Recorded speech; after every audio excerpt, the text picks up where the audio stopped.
कल ईद है, अब कपड़ा खरीदूंगा और सिलाऊंगा तो टाइम लगेगा। आज चांद हो गया, कल ईद है, चलो रेडीमेड पंजाबी खरीद लेता हूं। कलिया चक्के मार्केट में गया और एक रेडीमेड पंजाबी खरीदता है। उस पंजाबी की कीमत है 500 रुपए। उसके पास पैसे हैं 490 रुपए, लेकिन उसको 10 रुपए कहीं मिल गए। किसी आदमी के गिर गए थे, उसने उठा लिया और जानता है कि फला आदमी का रुपया गिरा है, लेकिन बताया नहीं। जमीन पर गिरी हुई चीज के भी आप मालिक नहीं हैं, इतना याद रखिएगा। अगर जमीन पर गिरी हुई कोई चीज आप को दिख जाए तो शरीयत का मसला यह है कि देख लिया, गुजर जाओ, उठाना नहीं। और अगर उठा लिया तो अब आपकी जिम्मेदारी है कि 1 साल तक उस चीज का आप ऐलान करेंगे, अनाउंसमेंट करेंगे कि अगर किसी की कोई चीज गिर गई है तो वो हमसे राब्ता कायम करे। कितने दिनों तक? 1 साल तक।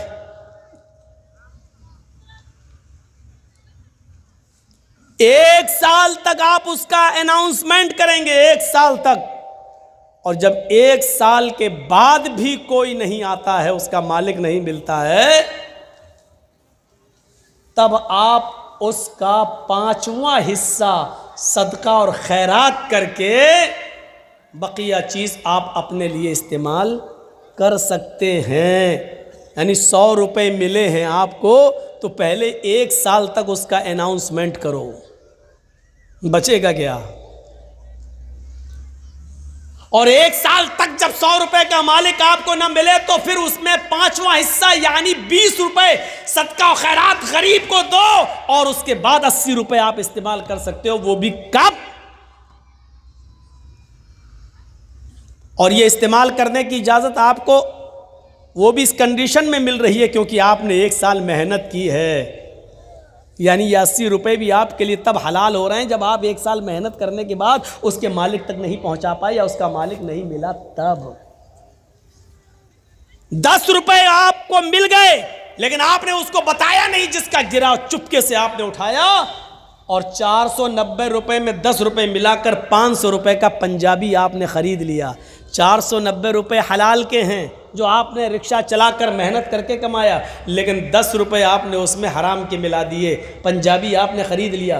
अब जब तक वो पंजाबी, जब तक वो कुर्ता, जब तक वो कमीज आपके जिस्म पर रहेगी, अल्लाह की कसम, ना आपकी कोई फर्ज नमाज कबूल होगी, ना फर्ज रोजा कबूल होगा, ना नफली नमाज कबूल होगी, ना नफली रोजा कबूल होगा। कब तक? जब तक वो पंजाबी आपके जिस्म पर रहेगी, तब तक। अब सोचिएगा, 490 हलाल के हैं, 10 ही उसमें मिलाए थे हमने, तो वो कमीज हमारे लिए हराम हो गई। और कलिया चक के चौराहे पर, चौरंगी पर खड़े होकर जो लॉटरी के टिकट बिकते हैं, वो एक टिकट खरीद लीजिए और अचानक धूल में लाठी लग जाए और 1 लाख, 2 लाख, 5 लाख, 10 लाख रुपए आपको मिल जाएं। जब 490 हलाल के रुपए में 10 रुपए मिला रहे हैं तो सब हराम, तो 1-2 लाख रुपए प्योर सूद के जो आपको मिल रहे हैं बगैर मेहनत के, वो आपके लिए हलाल कहां से हो गए? और एक मामले में आपका सुल्तानगंज भी बदनाम है, कलिया चक भी बदनाम है, मौजमपुर भी बदनाम है, लखीपुर भी बदनाम है, और इस इलाके के अक्सर गांव बदनाम है, चाहे वो बस्टम नगर हो या 16 माइल, सब बदनाम है। क्या हो? IPL में सट्टा लगाना। और अभी शुरू होने वाले हैं IPL मैच, एक एक बॉल पे सट्टा लगता है, एक एक बॉल पर। ये इतने विकेट ले लेगा, नहीं लिया तो इतना मेरा, ले लिया तो उतना तेरा, ये टीम जीतेगी, एक एक बॉल पर सट्टा लगता है कि दूसरे नंबर पर बॉल जो जाएगी उसमें छक्का लगेगा, उसमें चौवा लगेगा। ये हमारे अंदर ये चीजें आ कहां से गई?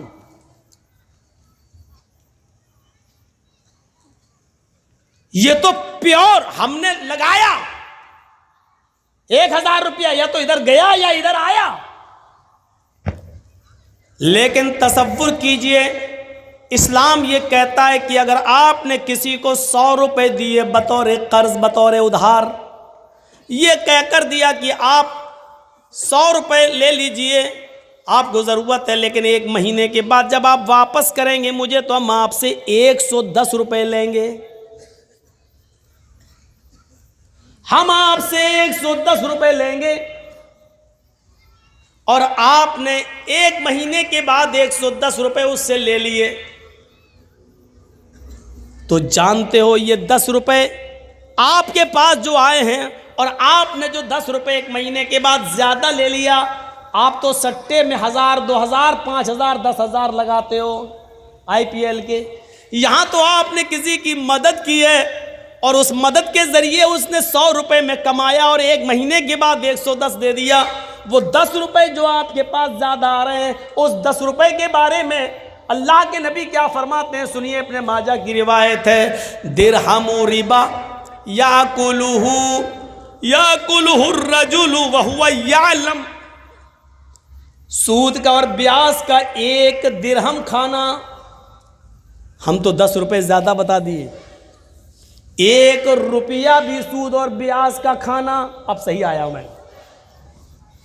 IPL का सट्टा लगाने वालों गौर से सुनना, कलियाचक की चौरंगी पर खड़े होकर लॉटरी के टिकट खरीदने वालों गौर से सुनना।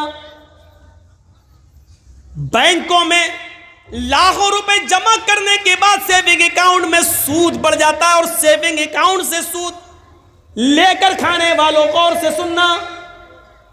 सूदी कारोबार करना, सूद पर रुपया देना और हर महीने 10%, 5% उससे सूद वसूल करना। अगर हम लोग ऐसा कर रहे हैं तो ये लोग भी सुने। अल्लाह के नबी सल्लल्लाहु अलैहि वसल्लम फरमाते हैं कि याकुलुहुर दिरहमु रिबा याकुलुहुर रजुलु वहुवा यालम। सूद का, ब्याज का, हराम का 1 लुकमा, 1 दिरहम खाना, 1 रुपया खाना, इस हाल में कि तुम जानते हो कि ये हराम है, ये जानते हो कि ये मेरी मेहनत की कमाई नहीं है। अशद्दु मिन सित्तिन व सलासीना ज़नियतन, 36 मर्तबा जिना करने से भी ज्यादा सख्त है।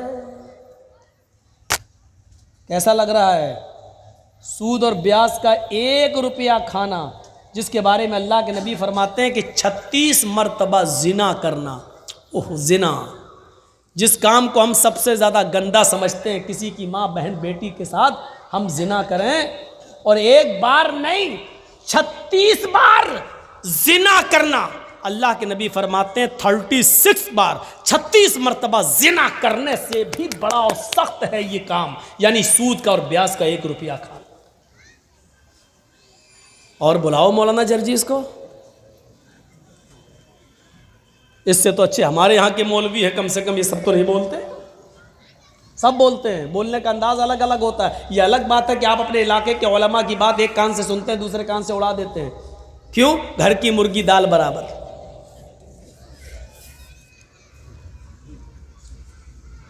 सित्तिन व सलासीना ज़नियतन, 36 बार। रूह कांप जाएगी, रूह। कहां हैं हम? एक हदीस के अंदर तो यहां तक अल्लाह के नबी सल्लल्लाहु अलैहि वसल्लम ने फरमाया, अर्रिबा इस्नान व सबऊना बाबन, ऐसरुहा अय्यन के हर रजुलु उम्महू। सूद के, ब्याज के, हराम माल खाने के 72 दरवाजे हैं। स्नान 2, सबून 70, 70 और 2 कितने हो गए?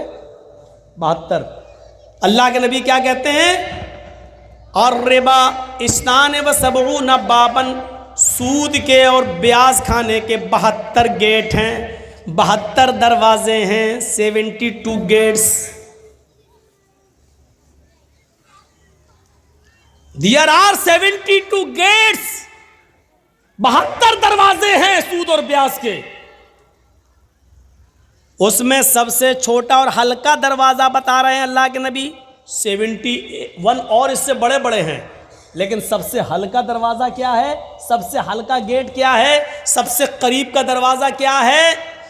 आइसरुहा आयन के हर रजुलुम्महु, सबसे करीब दरवाजा सूद और ब्याज का 72 दरवाजों में यह है कि एक आदमी अपनी सगी मां के साथ निकाह कर ले। सगी मां के साथ निकाह हो जाएगा? मौलाना जर्जी साहब एक लड़के का निकाह पढ़ा रहे हैं, लड़का अपनी मां के साथ निकाह कर रहा है।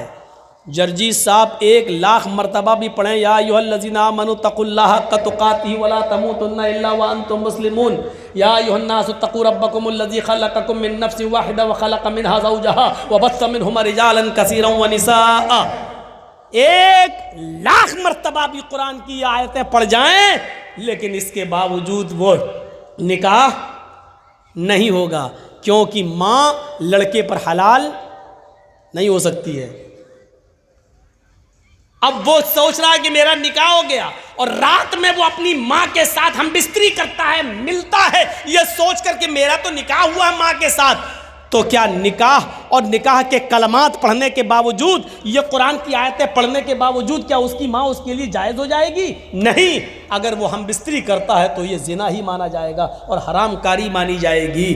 तो अल्लाह के नबी कहते हैं कि 1,00,000 बार कुरान पढ़कर निकाह पढ़ा देने के बावजूद मां हराम ही रहेगी।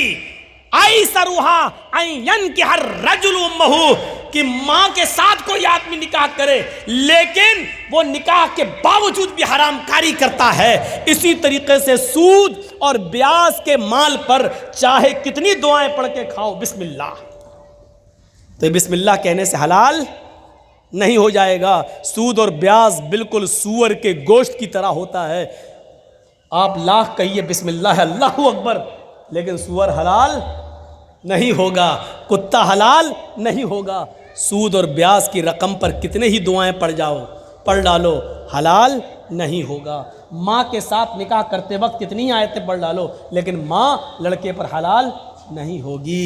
इतनी क्लियर बात हो गई।